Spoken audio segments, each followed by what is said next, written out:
Madness, of the particularly nice or romantic kind, is an absolute prerequisite to a happy and successful life. Don't ever treat your little insanities as if they are aberrations that ought to be hidden from the rest of the world.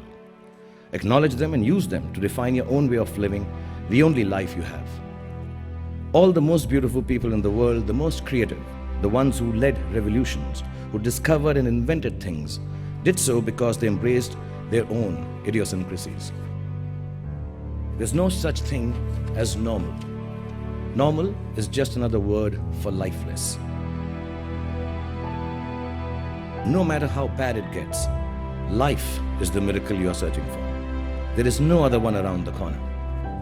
Develop the faith in it to let it take its own course. Make all the efforts you can to abide by its beauty, and it will not let you down. Use every resource you have been given, your mental faculties, the ability of your heart to love, and feel for those around you, your health and good fortune, all of the thousands of gifts life has given you to their maximum potential. Honor your life, please. Honor each gift and each moment by not laying it to waste. There is no real measure of success in this world except the ability to make good of life's endowments to you. Sometimes life's gifts arrive wrapped in all wrong damn wrapping, at which point we have to learn to do two things with them.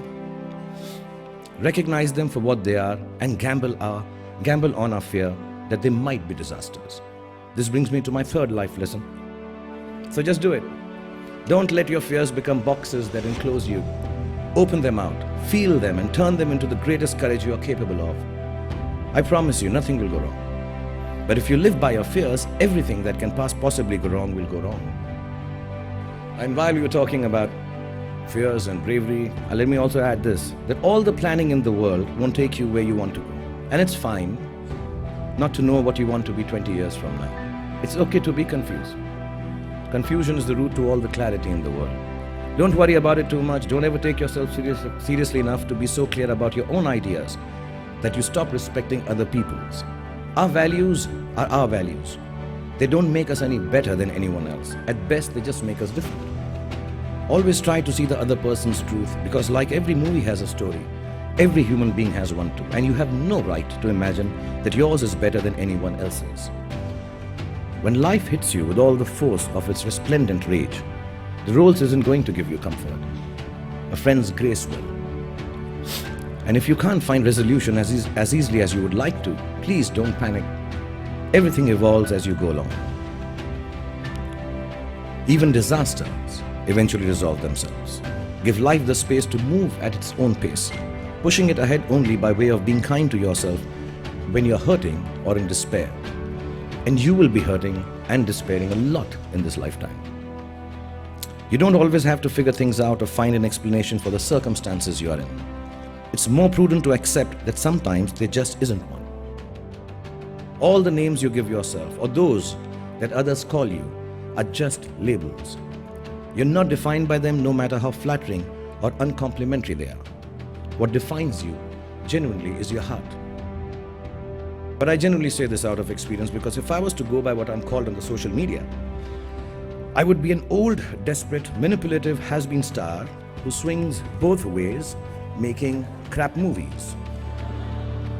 And these are just the good mentions. If you aren't charged about doing something, if you don't have what in Hindi we call josh, the fire in your belly for it, then don't do it. It's a waste of your time and, more importantly, of those who pin their hopes on your endeavors too. Redefine yourself if you have to, but do it on your own terms and just get on with it. Whatever it is that is pulling you back, it's not going away unless you stand up and start forging your own path with all your might in the opposite direction. Stop whining and start moving, so to speak. Sadness and happiness have the same quality of transience. Life is a balanced exchange of one with the other. Don't attach yourself to either. They're both going to change with the same certitude. Take them with the ephemeral spirit of their impermanence and manage them with a healthy dose of good humor. Laugh at yourself when you're despairing. Shed a tear or two when one of my movie plots makes you hysterical with laughter. Love people. Love the world around you. Love animals and birds and big cities and mountains. Love dreams. Yeah. And love your work and love me forever. Love your friends and love me forever. Love your enemies and love me forever. But most importantly, my friends, love yourselves. Embrace all that this life has in store for you. Let your heart be as deep as the deepest ocean and as wide as the furthest horizon. Know that it is limitless. Love is not an excuse to grab or to hold on or own or to barter. It is the only excuse you will ever have to call yourself special.